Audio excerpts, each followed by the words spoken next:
The paragraph from Statista.com highlights the efforts made by major IT companies like Google and Apple to introduce features aimed at helping users monitor and restrict screen time on smartphones.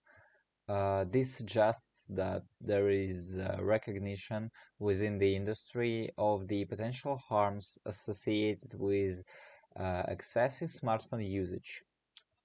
However, it also emphasizes that ultimately it's up to consumers to change their habits or not. I assume that this argument underscores the balance between corporate responsibility and individual agency in addressing issues related to technology use. So it's clearly seen that the second source of information that was given provides some data by illustrating it on the graph, which was based on interviews conducted with almost 800 US youngsters between the ages of 13 and 17. It's also clearly seen that the majority of teenagers, to be more precise, 58% try to dramatically shorten their time spent on video games. However, only 26% of interviewed people admit the problem that they spend too much time playing computer games.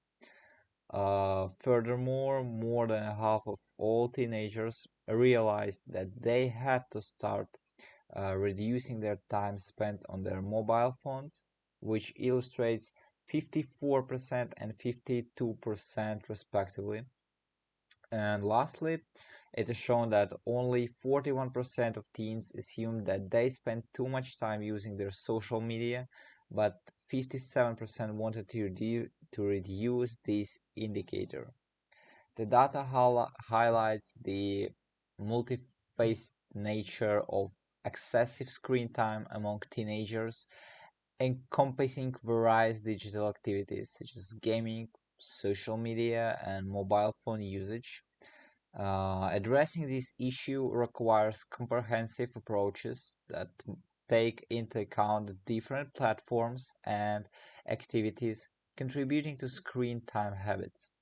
Moreover, I believe that it amplifies the importance of tailored interventions that consider the specific needs and preferences of teenagers in addressing their screen time behaviors.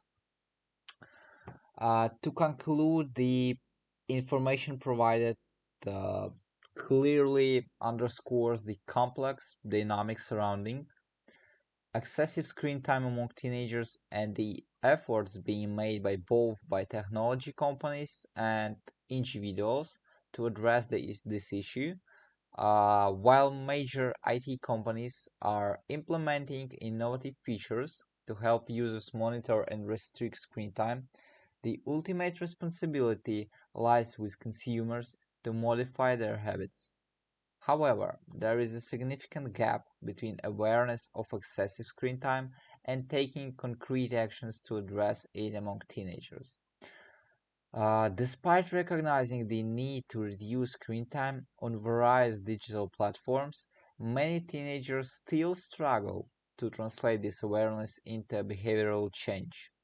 This highlights the importance of comprehensive approaches that consider the subjective nature of screen time habits and tailor interventions to meet the diverse needs of teenagers.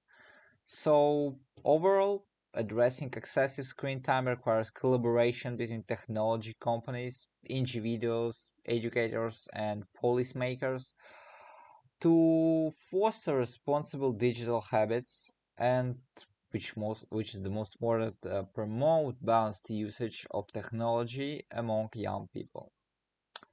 So it's time to answer the questions. In what way do digital devices dominate our lives?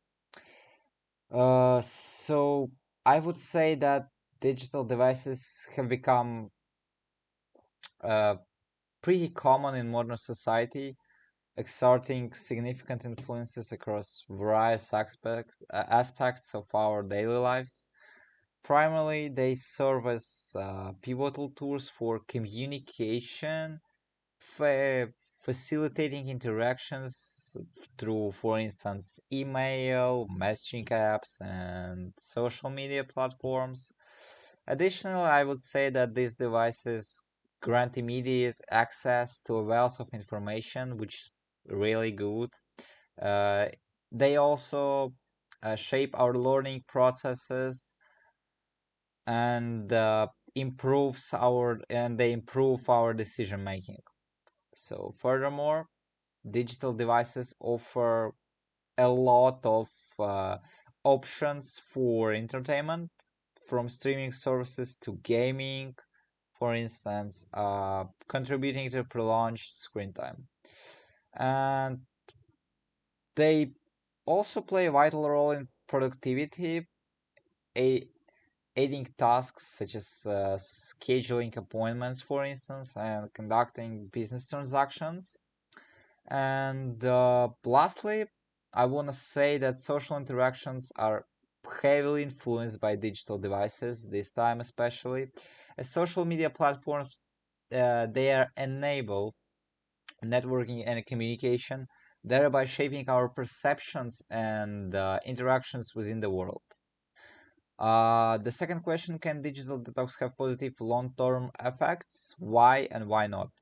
So I assume that digital detox can indeed yield positive long-term effects. So firstly, it can significantly benefit mental health by elevating stress, anxiety, and depression associated with constant connectivity and information overload. Moreover, mm, disconnecting from digital distractions, I would say it allows individuals to enhance focus and improves productivity, fostering creativity and efficiency in various different spheres. Lastly, I want to say that digital detox encourages mindfulness. Uh, it promotes individuals to engage more fully in offline activities and reconnect with themselves and their surroundings. Okay, and the last question, what advice should be given to people with a smartphone addiction? Oh, that's hard question. I would say that individuals struggling with smartphone addiction can benefit from several strategies. For instance, it is essential to recognize the addictive nature of smartphone usage and its impact on various aspects of life. So, establishing clear boundaries around smartphone usage, such as, for instance, setting limits on screen time and designating device free zones or times. It's crucial for our society, for many individuals. Uh, I would also say that utilizing digital tools to monitor and control screen time, as well as prioritizing self-care activities such as meditation, mindfulness, and stress management, can strongly support overall well-being, and it really helps you to reduce reliance on smartphones.